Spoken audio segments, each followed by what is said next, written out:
Okay, अच्छा ये हमारे आइटम्स अब सेंटर में आ गए। अब मैं ये चाहता हूँ कि ये जो टेक्स्ट है ये भी सब के सेंटर में आ जाए, तो कैसे आएगा? ये हमने हर आइटम को इंडिविजुअली सेट करना है। ये जो फ्लेक्स है ये इस पे अप्लाई नहीं होगा इनसाइड द बॉक्स। ये इसके अंदर जो इसका फर्स्ट चाइल्ड है, इसका फर्स्ट चाइल्ड कौन है? ये डिव है, ठीक है। यहाँ पे अगर आप आके देखें HTML में, तो ये जो कंटेनर है इसके फर्स्ट चाइल्ड ये वाले डिव्स हैं, ठीक है। ये सारे सिबलिंग्स हैं, सेम उस पे है ना, तो ये इसके क्या है?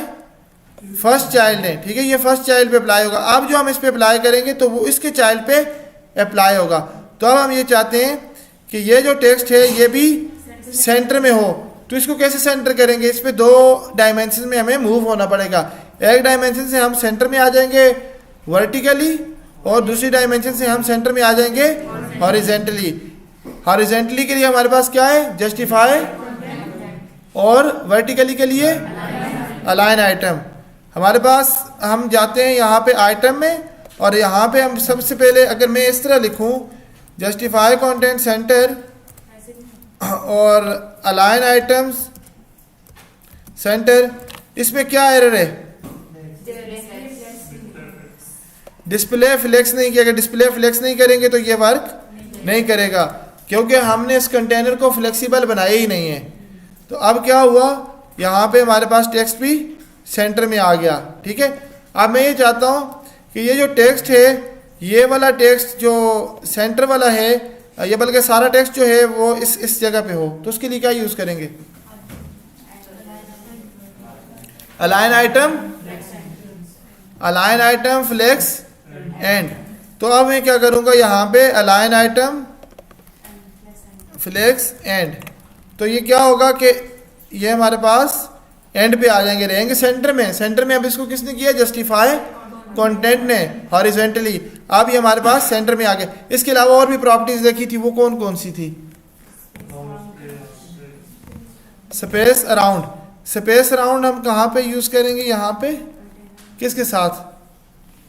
इसकी प्रॉपर्टी कौन सी है? Justify content space around. अब इससे क्या होगा? आपके जो आइटम्स हैं इनके साइड पे स्पेस आ जाएगी। अब मैं ये चाहता हूं कि ये जो स्पेस है यहाँ पे देखें, ये बहुत ज़्यादा है ना, ये स्पेस बराबर हो, इधर से भी बराबर हो और इधर से भी। ये किसके लिए क्या प्रॉपर्टी यूज करूंगा? Space, space evenly, space evenly. अब इसमें क्या होगा कि जितनी स्पेस यहाँ पे है इतनी ही स्पेस इसके सेंटर में भी होगी। तो यहाँ पे मैं यूज करूंगा स्पेस, स्पेस इवनली। ये हमारे पास अब जितनी स्पेस यहाँ पे इतनी स्पेस सेम कैलकुलेट कर दी इसने। अब आपको पिक्सल कैलकुलेट करने की ज़रूरत नहीं है, इसने इसको सेट कर लिया है।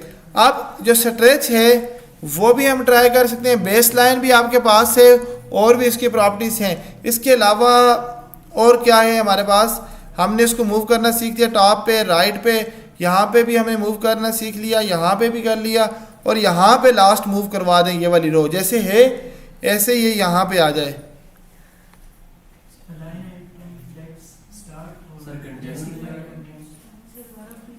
कंटेंट मैं ये चाहता हूँ कि ये अभी यहाँ पे है ना सेंटर में, ये रो यहाँ पे आ जाए,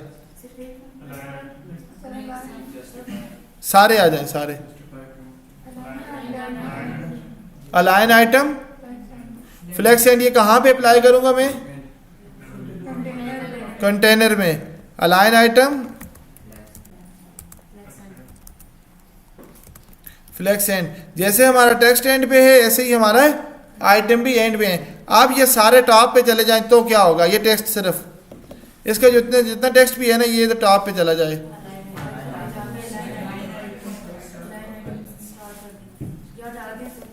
अलाइन आइटम नहीं, अलाइन आइटम हटा दूं फिर भी हो जाएगा? ऐसे हो जाएगा मुझे भी लगता है। ये देखें, ठीक है, क्योंकि हमने सिर्फ इसको स्पेस इस तरह दी है, लाइक हॉरिजेंटली, वर्टिकली नहीं दी। वर्टिकली जब हमने रिमूव किया तो ये बाय डिफॉल्ट यहीं से स्टार्ट होता है। अब इसको वापस अपनी जगह पे सेंटर कर लेते हैं सबको। अच्छा, उसके अलावा टेक्स्ट की समझ आ गई, टेक्स्ट पे क्या अप्लाई होगा अगर टेक्स्ट को हमने चेंज करने हैं?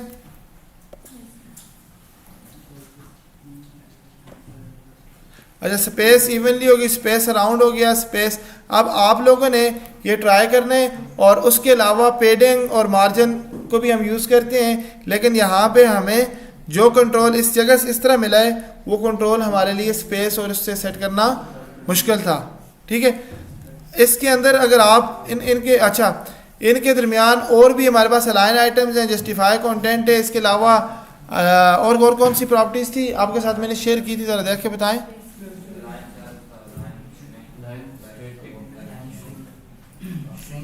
अलायंस श्रिंक, वो ज़रा मुझे प्रॉपर्टी यूज़ करने बताएं कैसे करेंगे हम। उसके अलावा ऑर्डर भी था, रिवर्स भी था, रो रिवर्स था, कॉलम रिवर्स था। कॉलम रिवर्स भी हमने ट्राई किए, कॉलम रिवर्स भी हम कर सकते हैं। ये अभी वैसे रिवर्स ही चल रहा है ना, ये भी रो रिवर्स चल रहा है, तो हम कॉलम रिवर्स करेंगे तो ये कॉलम में चला जाएगा। ठीक है, यहाँ पे अगर हम इसको ट्राई करें, अच्छा अगर इसको कॉलम पे रिवर्स करूँ तो इस पर भी कोई इफेक्ट आएगा, इस इंडिविजुअल बॉक्स पे?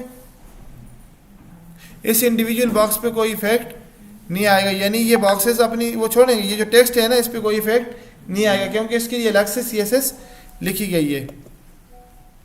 ठीक है, उसके अलावा आप ये सारा प्रैक्टिस कर सकते हैं W3 स्कूल पे जाके, वो मैं लिंक आपके साथ शेयर कर दूंगा।